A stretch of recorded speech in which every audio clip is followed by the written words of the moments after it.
she announced. "I don't cook or clean. That's beneath me." I said, "Fair enough." A week later, she came home to find every takeout receipt stacked on her pillow, with my suitcase gone. My name is Lucas Bennett. I'm 31, and until recently, I thought I had life figured out. I worked steady hours as a logistics manager, paid my bills on time, and had a fiancée who, at least on paper, seemed like she wanted the same things I did. Her name was Sienna Walsh, 28, an office coordinator at a law firm downtown. We met at a co-worker's party 2 years earlier, and what drew me to her was her sharp wit and the way she always carried herself like she was destined for something bigger. She was ambitious, loud about her goals, and unashamed of wanting a life that looked better than the one she grew up in. For a long time, I admired that about her. Until one night, she drew a line that changed everything. It was a Tuesday evening, ordinary in every sense. I had just come back from work, loosened my tie, and started prepping a simple pasta dinner. I wasn't the greatest cook, but I liked it. Chopping onions, boiling water, it grounded me. Sienna walked in halfway through, heels clicking on the hardwood, her perfume heavy in the air. She didn't drop her bag, didn't offer to help, just leaned against the counter scrolling her phone. I asked her to grab plates. She didn't move. Instead, she laughed, a sharp, cutting kind of laugh, and announced it like a queen declaring a new law. "I don't cook. I don't clean. That's beneath me." I froze, knife still in my hand, onions half diced. She said it without hesitation, like she'd been holding it in for months and had finally decided to let it out. I asked her if she was serious. She tilted her head, smiled, and said, "Completely. You earn more, so you handle the boring stuff. I'm not built for that." There it was, a line drawn in our apartment like chalk around a body. I could have argued. I could have told her how unfair it was, how marriage was about sharing burdens, not assigning them. But instead, something colder moved through me. I wiped my hands, looked her straight in the eye, and said, "Fair enough." She smirked, probably assuming she'd won, that I'd just accepted her decree. But in my head, a quiet switch flipped. If she truly believed all of that was beneath her, then fine. I'd give her a world where she didn't have to lift a finger. And then I'd let her see the bill. The first step was subtle. The next morning, I didn't make breakfast. Normally, I'd scramble eggs, toast some bread, maybe pack her a little container of leftovers for lunch. That day, I just poured myself cereal and left. She texted me later, confused, asking if I'd eaten. I told her I grabbed something on the way. By evening, she brushed it off. Day 2, I skipped groceries. Our fridge had been stocked since forever because I always took care of it. But I didn't step foot in the store. When dinner rolled around, Sienna peeked inside, wrinkled her nose at the empty shelves, and suggested takeout. I said sure, no problem, and ordered from a Thai place down the block. She devoured it happily, not noticing I'd kept the receipt, and slid it carefully into my desk drawer. Day 3, I stopped washing dishes. They piled up quickly. I kept ordering takeout, leaving containers on the counter. At first, Sienna laughed it off. "You're really slacking, Lucas." But I stayed calm. Every receipt, every container, I kept track of it all. By the end of the week, the trash bags were full, the sink was clogged with utensils, and the fridge was nothing but condiment bottles. That Friday night, I caught her calling her friend Tasha. Through the thin walls, I heard her bragging. She told Tasha she'd finally trained me to accept my role, that she was the kind of woman who deserved to be pampered, that cooking and cleaning were for women without ambition. She laughed, saying she'd landed a man willing to bend. I didn't interrupt. I just wrote it down in a small notebook, along with the date. Evidence. What struck me wasn't just her arrogance, it was her short memory. I'd been raised by parents who split every chore. My father was a steelworker, my mother a nurse. Both worked grueling hours, both came home exhausted, but neither ever said the other's work was beneath them. If one cooked, the other cleaned. If one paid the bills, the other handled laundry. It wasn't glamorous, but it was fair. Hearing Sienna treat partnership like slavery stung deeper than I thought it would. She wasn't rejecting chores. She was rejecting respect. The next week, I doubled down. I created a system. Every receipt from Takeout went into a shoebox I kept under the bed. I arranged them in order, dated, with little notes about what was missing at home that day. No milk, no bread, no fresh food. It wasn't just petty, it was calculated. A record she couldn't spin against me later. Meanwhile, I stopped offering small kindnesses. No more laundry folded neatly on her chair. No more picking up her prescriptions. No more making the bed. If she wanted a world where those things were beneath her, she could live in the vacuum left behind. By Wednesday, the apartment looked like a college dorm. Crumpled takeout bags lined the counter. The smell of stale curry and pizza clung to the air. When Sienna complained, I shrugged and asked if she wanted to clean. She rolled her eyes, saying, "Not my job." Then she opened another app, and ordered sushi. But here's where it got interesting. She started covering some of the takeout on her own card, thinking she was balancing the scales. What she didn't realize was that I was monitoring our joint account like a hawk. While she spent hundreds on food delivery, she was also swiping my card for cosmetics and clothes. New shoes, high-end serums, luxury handbags. I documented every purchase. The detective in me cataloged it all like pieces of a puzzle. 2 weeks in, the tension turned visible. A neighbor from across the hall, Mrs. Klein, an older widow who kept an eye on everyone, stopped me one morning. She asked if everything was okay because she'd noticed trash bags piling up in our hallway. Sienna had left them there overnight, too lazy to carry them to the chute. I apologized, told her I'd handle it. But I didn't. Instead, I made a note. That weekend, Sienna invited Tasha over for wine. When Tasha walked in, her nose wrinkled immediately. "What happened here?" she asked, eyeing the dirty dishes, the cartons stacked on the counter. Sienna waved it off, saying, "Lucas doesn't know how to manage a home. I let him try, and look at the results." I sat on the couch, silent, sipping my beer. Tasha gave me a strange look, like she knew something was off but couldn't place it. Sienna, oblivious, went on about how men were supposed to provide, not demand domestic help. That night, after Tasha left, I added another entry to the notebook. Witness heard her misrepresent division of labor. Blame shift pattern confirmed. The breaking point for me, though, came one Thursday evening when I came home early. I hadn't told Sienna, and when I opened the door, I heard her voice in the bedroom. She was on the phone with her mother. I stood in the hall, quiet, listening. "Mom, seriously, he's pathetic," she said. "He thinks marriage is about splitting chores. Can you imagine? He actually believes in that old-fashioned crap. I'm not lowering myself to wash dishes. I'll let him wear himself out until he realizes his place." Her mother didn't even disagree. She hummed in approval, telling her she deserved a man who understood her worth. I felt something lock into place inside me. It wasn't rage. It was clarity. I wasn't living with a partner. I was living with someone who saw me as a utility. And utilities can be switched off. From that moment, the plan sharpened. I wasn't going to yell or fight. I wasn't going to beg her to change. I was going to show her exactly what her words meant when taken literally. If she thought cooking and cleaning were beneath her, fine. She'd live in a world of takeout, filth, and receipts. If she thought partnership was slavery, then she'd wake up one day realizing her servant had walked out quietly, suitcase in hand, leaving nothing behind but the evidence of her arrogance. And the best part? She wouldn't even see it coming.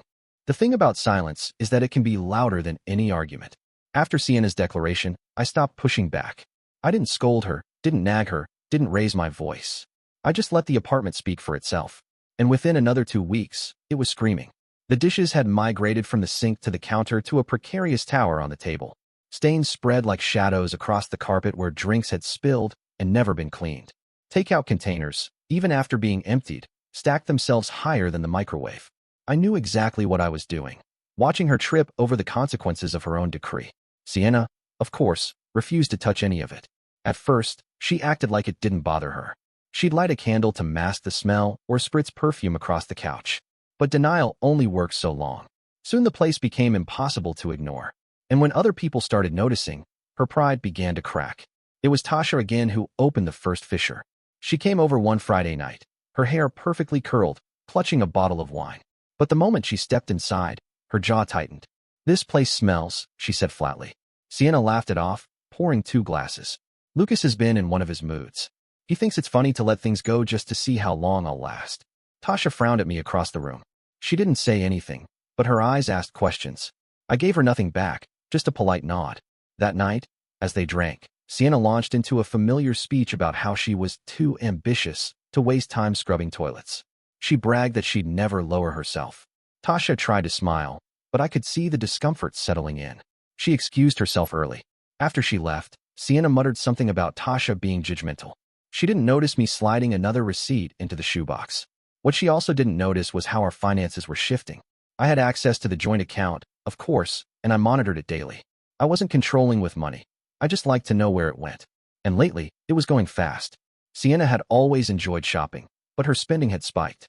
High-end cosmetics, new designer shoes, spa treatments, even an online order for imported skincare that cost more than my monthly car insurance. She was using my card for most of it, while still insisting she wasn't going to waste herself on housework. The hypocrisy was almost elegant. She wouldn't wash a dish, but she'd happily swipe my card for a $400 serum. I started keeping records, screenshots, bank statements printed and filed, side by side with the receipts. Not out of paranoia, but preparation. If she ever turned this around, tried to paint me as negligent or cheap, I'd have the truth ready. The most surreal moment came at her office party. Sienna had invited me as her plus one. I wasn't thrilled about going, but I played along. She introduced me to her colleagues with that same proud smile, the one that always felt like she was parading me as some prize. But over drinks, I overheard one of her co-workers, a woman named Janine, teasing her. "So, Sienna, rumor is you've got Lucas trained. He does all the boring stuff, huh?" Sienna laughed loudly, raising her glass. "Of course. Why should I bother with housework? That's his department." Everyone laughed. Everyone except me. I kept a straight face, let the moment hang. Janine glanced at me nervously, like she'd said too much. That night, in the car, Sienna leaned back smugly. "See? They all know how it works. They respect me for it." I didn't answer. But inside, something sharpened further. She wasn't embarrassed. She was proud. She was building a reputation off my silence, parading me as the house servant while draining my finances. That's when I realized this wasn't just arrogance. It was strategy. She wanted to cement this dynamic before marriage, before anything was official, so that if I ever protested later, she could dismiss it as me changing the deal. But I had a strategy too. I moved my things slowly, piece by piece. A few shirts at a time, a stack of books, small electronics. All of it went into a short-term rental I'd quietly signed for under a different bank account. I never carried suitcases. I packed everything into grocery bags, taking them one at a time while she was at work. Meanwhile, the shoebox of receipts had doubled in size. I upgraded to a small binder, each receipt tucked into clear sleeves like evidence in a trial. By week 4, it was thick enough to snap shut with a rubber band. One evening, Sienna came home to find me eating noodles straight from the takeout container with disposable chopsticks. She wrinkled her nose. "You could at least put it on a plate." "Fair enough," I said. Nothing more. The look on her face told me she still hadn't caught on. But outside pressure was mounting. Mrs. Klein across the hall complained again, this time to Sienna directly. She caught her in the hallway and scolded her about leaving trash bags out overnight. Sienna came inside fuming, calling the old woman a nosy hag. I listened quietly, then added another note in the notebook: conflict with neighbor. Blames external party instead of addressing issue. It was the same pattern over and over. Shift the blame. Pretend superiority. Never take responsibility. The mess worsened. A thin film of grease coated the stove. Fruit flies appeared near the trash can. Our laundry sat in heaps because she refused to touch it. I started rotating between the same two suits, just to make the neglect more obvious. She noticed, but didn't comment. Until the night she snapped. It was late, maybe 11. I was on the couch with a beer, binder of receipts tucked away under the bed. Sienna stormed out of the bedroom, hair tied up, pajamas wrinkled. "This has gone too far," she said. "The apartment looks disgusting. You need to step up." I looked at her calm. "I thought you said cooking and cleaning were beneath you." "They are. For me. Not for you. You're supposed to handle it." The words hung in the air, heavier than anything she'd ever said. She wasn't just refusing. She was codifying it, putting it in stone. I smiled, nodded. "Fair enough." Her eyes narrowed. She knew something was off in my tone, but she couldn't place it. She stormed back to the bedroom, muttering about how men never appreciated ambitious women. I finished my beer, then quietly checked the online banking app. Another $600 had vanished that week. Shoes, spa treatments, a designer jacket. I printed the statements the next day, slid them into the binder behind the receipts. The evidence folder was growing into something undeniable. The breaking point came with her family. One Sunday, we drove to her parents' house for dinner. Her mother, Ellen, greeted us warmly, ushering us into the dining room. But halfway through the meal, Sienna started in on her usual speech. She told her parents how lucky she was to have a fiancé who handled all the domestic nonsense. She laughed, saying she hadn't touched a dish in months. Her father, a quiet man named Gordon, raised his eyebrow. "Is that true, Lucas?" I set down my fork, smiled politely. "Fair enough." The room went silent for a moment. Ellen cleared her throat and changed the subject, but the tension stayed. On the drive home, Sienna accused me of embarrassing her by being weird. But what she didn't realize was that her parents had seen the cracks. Gordon, in particular, looked unsettled. He didn't laugh when she boasted. He looked at me like he understood more than his daughter did. By then, the apartment was unlivable. The smell of stale food clung to everything. Even Sienna started avoiding bringing friends over. She spent more nights at her office late, blaming projects. I suspected she was just avoiding the mess. I stayed the course. I documented, collected, prepared. The binder was full. The notebook had pages of notes, observations, dates, overheard conversations. It wasn't just a petty record anymore. It was a case file, a mirror held up to her own choices. And in the back of my mind, I already knew how it would end. Because soon, she'd come home to find that mirror staring back at her from the pillow. And my suitcase wouldn't be in the closet anymore. By the third month, I was already halfway gone. Sienna didn't realize it yet, but piece by piece I was peeling my life away from hers. The shirts missing from the closet, the drawers that no longer closed because they were empty, the books gone from the shelves. She was too distracted by her own reflection to notice. Every morning, I carried a couple of items out with me in a backpack. At the rental across town, the space was bare but clean. There were no takeout boxes stacked like monuments, no sour smell seeping into the carpet. Just quiet, air that didn't reek of neglect, and the simple relief of knowing it was mine alone. Back at the apartment, chaos had grown into something surreal. The coffee table had vanished under unopened shopping bags. Piles of dirty clothes rose into miniature mountains across the floor. When she stepped over them, she acted as if they didn't exist. She clung to the same line, repeating it with more conviction each time. She was too busy, too ambitious, too important to lower herself to domestic chores. I never argued. I let her bury herself in her own philosophy. The binder I'd built had grown heavy. Receipts filled each sleeve in neat order, notes scribbled on tabs. Day 21, Chinese delivery. House a mess. Day 32, sushi again, laughed at trash pile. It was more than petty record-keeping. It had become a timeline of decay, a map of how our lives had collapsed. Behind the receipts, the financial statements told another story. Her spending hadn't slowed, it had accelerated. Spa treatments every week, imported skincare that cost more than my car insurance, handbags that still had the tags on them. She used my card without hesitation, as if it were her birthright. I printed each statement, slipped them into plastic sleeves, sealed them alongside the receipts. The binder no longer looked like paperwork, it looked like a case file. A detective doesn't confront without airtight evidence, and when the time came, I wasn't going to argue. I was going to present.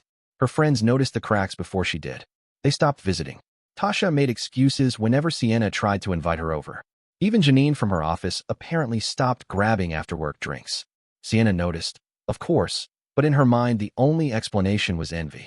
She sat scrolling through her phone one night, muttering that they were jealous of her, that they hated seeing her live a life free from drudgery. I just nodded, sipped my beer, and answered with the two words I knew she hated most. Fair enough. That phrase had begun to itch at her. She didn't know why, but she felt something behind it, like there was a joke she wasn't in on. One night, she finally snapped. She accused me of being smug, of playing games, of deliberately trying to make her look bad. She demanded to know what my plan was, whether I was trying to starve her into submission or waiting for her to beg. I set my drink down and told her calmly that I was only respecting her words. She had said cooking and cleaning were beneath her. I was respecting that. She stormed back into the bedroom, calling me twisted, muttering about how men never appreciated ambitious women. That was the moment I knew there was nothing left to salvage. The finances cracked soon after. Her unchecked spending hit the joint card's limit. She came home one evening, shopping bag in hand, her face twisted with embarrassment. She told me my card had been declined at Bloomingdale's, that I had humiliated her. I asked how it was my card when she was the one shopping. She brushed the question away, claiming it wasn't unusual activity, it was necessary. She spat the word necessary like she was talking about groceries, not another pair of designer heels. I let her rage, then moved another bag of my belongings to the rental that night. Along with them, I carried a fresh set of bank statements to file into the binder. It was on another evening, when I came home earlier than expected, that I caught her on the phone with her mother. She didn't know I was standing in the hallway listening. She told her mother I was useless, that I didn't even try anymore, that she was the one keeping up appearances while I fell apart. She said she didn't know if she should even go through with the wedding. Her mother's voice was faint but clear enough. Stay the course, she said, he'll settle. That's what men do. I stepped back before Sienna noticed me, then came in minutes later making noise in the kitchen so she'd think I'd just arrived. She smiled at me like nothing had happened. I smiled back, gave her the same answer as always. Fair enough. By then, the apartment wasn't just messy, it was unsanitary. Fruit flies gathered near the trash. The bathroom smelled of mildew. Neighbors began whispering in the hallway when they passed.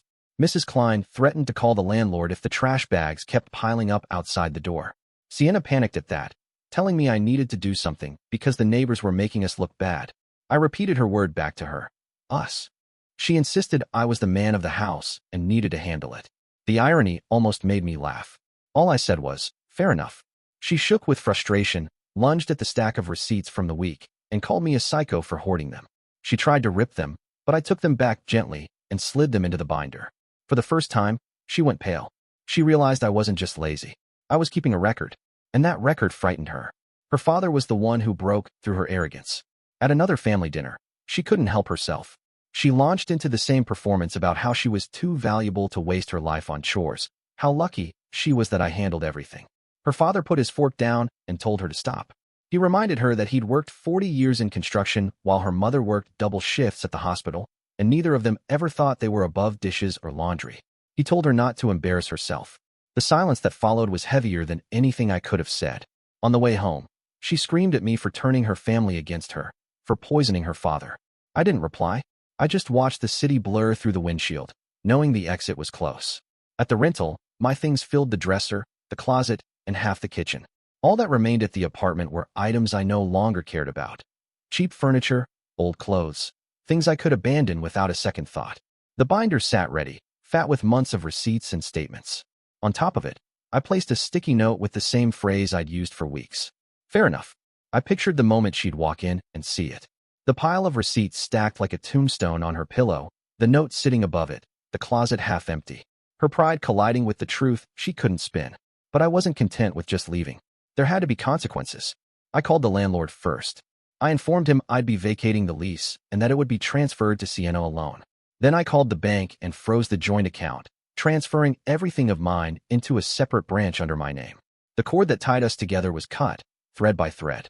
Sienna, still oblivious, strutted around the apartment like a queen in a rotting castle. She'd spray perfume to cover the odor, push shopping bags against the wall to clear space for her mirror, step over piles as though they weren't there. One evening, she caught me sitting with the binder open on the table, flipping through receipts. She demanded to know what it was. I told her it was history. She asked, history of what? I closed the binder slowly and gave her the same 2 words I'd repeated for months. Fair enough. Her lips tightened. For the first time, her eyes flickered with something other than arrogance. For the first time, she looked afraid. And she should have been, because the curtain was about to fall. The night I finally left, there was nothing dramatic about it. No screaming match, no slamming of doors. Just silence, the kind that comes after a verdict has been decided. I had packed the last of my belongings into the rental the day before. The only things I left behind were what I didn't care to keep. A few old shirts, some cheap furniture, the coffee mug she always claimed were hers anyway. What mattered was already gone. What remained was the presentation. On our bed, I stacked the binder, fat with receipts and statements, arranged in perfect order. On top of it, I placed the sticky note I'd been carrying in my pocket for weeks. Fair enough. I spread the most recent pile of receipts across her pillow, a fan of paper documenting every takeout meal. Every night she laughed at the mess, every dollar she spent while pretending she was above responsibility. I left the closet door half open, the empty space glaring at her like a missing tooth. My suitcase was gone. The keys were on the counter. I took one last look around the apartment. The smell was unbearable now, stale food, mildew, perfume sprayed heavy to mask it. Fruit flies drifted lazily above the trash. Clothes slumped across chairs. The place looked like it had been abandoned for months, and in a way, it had. She had abandoned it the moment she declared it was beneath her. I only mirrored her choice. Then I walked out and locked the door behind me for the last time. She came home 2 hours later. I wasn't there to watch, but I imagined the moment with perfect clarity. She would have tossed her bag on the counter, kicked off her shoes, expecting me to be somewhere in the apartment. Maybe she'd call my name. Maybe she'd head to the bedroom, still scrolling her phone. And then she'd see it. The binder, the receipts, the note. Her name on every bank statement. Every transaction lined up like bullets in a row. The bed she thought she ruled over now turned into a witness stand. The call started that night. I turned my phone face down in the rental as it buzzed, again and again. Missed calls stacked one after another. Sienna's number, her mother's, even Tasha's. I didn't answer any of them. The binder had already said everything. The next morning, I checked my email. A message from the landlord confirmed that the lease had been transferred to her name alone. Another from the bank confirmed the joint account had been closed. My funds moved safely into my own. I was officially untethered. By the 3rd day, she showed up at my office. I saw her through the glass door before she saw me, her hair tied tight, eyes ringed with sleepless fury. She tried to storm in, but security stopped her. She screamed my name across the lobby, accusing me of betrayal, of cowardice, of ruining her life. I didn't move from my desk. Watching her pound on the glass, I felt something strange. Not relief, not victory, just finality. Like the sound of a door shutting. The fallout spread fast. With the lease in her name alone, the rent became her problem. Without my income, the bills piled quickly. The shopping sprees that once made her feel powerful now looked absurd against late notices and overdraft fees. Her parents eventually found out the full story, not just from her, but from me, because I mailed them a copy of the binder. I didn't add commentary. I didn't explain. I simply let them read, page by page, what their daughter had chosen. Her father, Gordon, called me once. His voice was heavy, quiet. He said he wished I'd told him sooner. I told him it wouldn't have mattered. Sienna needed to face the truth herself. He didn't argue. He only sighed, the kind of sigh that comes from a man who knows disappointment too well. Her friends drifted away too. Tasha stopped answering her calls, tired of being dragged into the charade. Janine apparently told the office what had really been happening, because soon Sienna became the subject of whispers at work. The ambitious woman who mocked chores but couldn't keep her own home livable. The fiancé who bragged about her servant fiancé until he disappeared. Pride, once her weapon, had turned into her humiliation. Weeks later, I heard she tried to move back in with her parents. They gave her a room, but the welcome wasn't warm. Her mother defended her at first, but Gordon made it clear he wouldn't indulge delusions any longer. When bills followed her, he told her plainly, "This is your mess." I didn't watch from the sidelines. I didn't track her downfall like entertainment. I only heard fragments through people we both knew, glimpses of what life became for her, without someone to clean up the wreckage. She downsized, picked up extra shifts, sold some of her designer clothes online. The world she'd bragged about building collapsed when no one else was there to hold the weight. As for me, life became strangely quiet. The rental, once bare, slowly turned into a home. I bought new furniture piece by piece, cooked meals in a kitchen that stayed clean, folded laundry into drawers that weren't stuffed with shopping bags. The silence that used to feel suffocating now felt like peace. I didn't need applause, or credit, or anyone's approval. All I needed was space that didn't smell like rot and a life that wasn't anchored to someone else's arrogance. Sienna still tried, from time to time. A text here, an email there. At first, she begged. Then she accused. Then she tried to guilt me, saying I'd abandoned her when she needed me most. I never responded. Each attempt was just another reminder of what I had escaped. The last time I saw her was purely by accident. Months had passed. I was walking out of a cafe downtown when she walked in. She froze when she saw me, her eyes searching for something. Anger, regret, maybe even pity. I gave her nothing. Just a polite nod as I passed by. Her mouth opened like she wanted to say something, but no words came. That was the real ending.